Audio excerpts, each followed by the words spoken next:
This is WYMT Mountain News First at 4.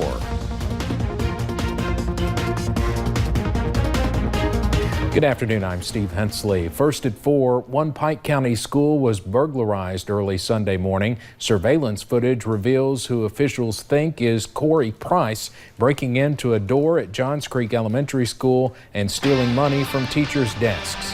WYMT's Marianne Fletcher talked with the superintendent about the crime.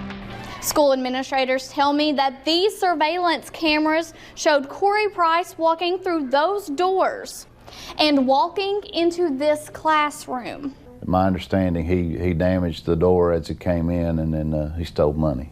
There are around 30 cameras in the halls of Johns Creek Elementary School. He actually had several teachers report that they were missing money from their desk drawers.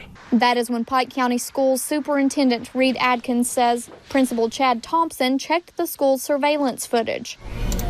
After identifying the young man at that point, he went ahead and notified the state police, and from there he went ahead and filed the warrant. He says they saw this man, Corey Price, breaking into the school around 3 a.m. Sunday morning. You know, occasionally we do have people break in the schools, and we certainly don't appreciate anyone stealing from our students. Adkins says he hopes that other thieves see this story as a deterrent for crimes in the future. In Pike County, Marianne Fletcher, WYMT Mountain News.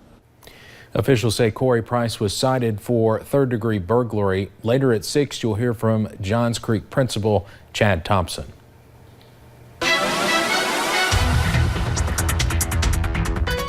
Well, the past couple days have been on the gloomy side, but now sunshine is here, and it's here to stay over the next several days. We'll go ahead and take you to a few of those cameras looking on top of Buffalo Mountain in Perry County. Beautiful blue skies, still dealing with a few of those puffy clouds, but we'll see those definitely get out of here later this evening. Looking over into the Mountain Parkway, over into Powell County, a few of those clouds, but just an absolutely gorgeous afternoon and feeling great out there as well. Satellite and radar haven't had to deal with much today. Those clouds you can see were clearing earlier this morning.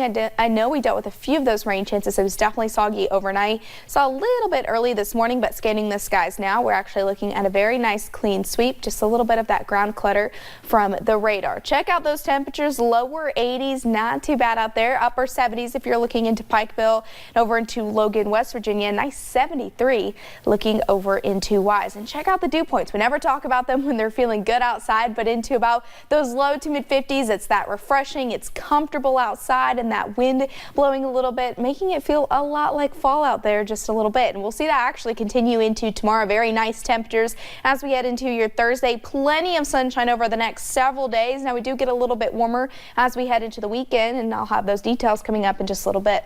All right, thank you, Paige.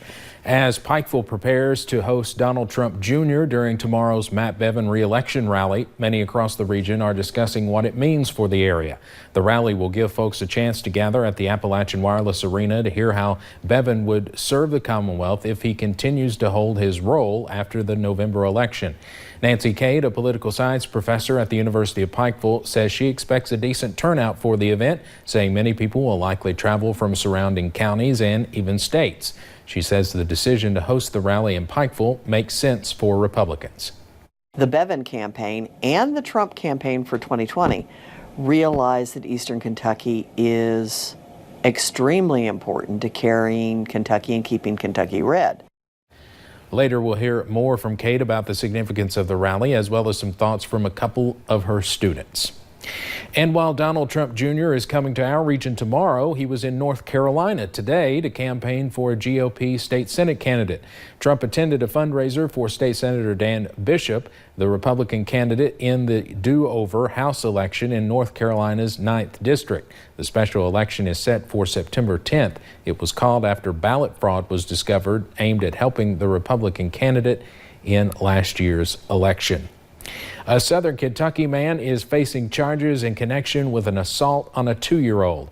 The child died several days after being taken to a hospital in Somerset, then to UK. WYMT's Phil Pendleton has more on the investigation. Well, there's still a lot of unanswered questions about this case. We don't know exactly where or when the 2-year-old was assaulted. We do know that on Sunday she was taken to a Somerset hospital, then on to UK, where she died several days later. The cause of death is still unknown. Police say results of an autopsy have not been released. We have learned from officials, though, that the suspect, 27-year-old Michael Cody Huff, is the boyfriend of the 2-year-old's mother. Police say the assault happened while the little girl was in Huff's care, but other circumstances and details are unknown or are not being released. At this time, it's still being investigated. We do know that the suspect, or the accused at this time, was a caretaker of the child, probably babysitting or watching the child. Police initially charged Huff with assault because the child had not died, but the prosecutor says once the case is forwarded to a grand jury, a murder charge will be considered. And I have been looking into Michael Cody Huff's arrest records from the last couple of years. It does show a criminal mischief charge, various traffic offenses, in addition to an assault 4th-degree domestic violence charge from about 5 years ago. In McCreary County, Phil Pendleton, now back to you. Huff is in the Leslie County Jail. He'll be arraigned on the charges tomorrow morning. A 2-year-old girl in Illinois was killed after a display fell on top of her at a shopping mall. Emergency officials in Orland Park say part of a display, possibly a mirror, fell and hit the toddler in the head yesterday. The girl was with her aunt. A doctor and a nurse were at the store and treated the girl, who later died at a nearby hospital. A former star engineer at Google faces criminal charges for allegedly stealing company secrets about self-driving cars and giving them to Uber, a major competitor. The federal indictment alleges Anthony Lewandowski allegedly downloaded and stole around 14,000 documents related to Google's self-driving car project before he left the company and later went on to work for Uber. Lewandowski is regarded by many as a legend in Silicon Valley and created the sensor technology found in most self-driving cars today. I think the indictment bespeaks a arrogance that, Silicon Valley is the kind of place where because we're all here to move fast and break rules, we can break the law. That's where we draw the line. In a statement, Lewandowski's attorney says his client did not steal anything from anyone and that none of the files in question ever went to Uber. Let's head over to Wall Street now on this Wednesday afternoon. The Dow closes up today more than 258 points. Members of the Clay County Historical Society say they will be opening a museum this winter. The group opened its doors at its new location in downtown Manchester last November in a larger space with room to place items of historical significance. Members say while the Historical Society has operated for many years and has more than 600 members, they've never had a museum to put items they have collected through the years. This has been a dream of ours, and if it fits in and goes along with the bigger picture of revitalizing Manchester and the beautification of Manchester, then we're all for it. The museum will open to the public on December 5th. Straight ahead on First at 4, we'll show you how the maker of OxyContin is reportedly ready to settle thousands of lawsuits for its role in the opioid crisis. And temperatures will be a little bit cooler tomorrow, but we look to heat up by the weekend. I'll have those details coming up.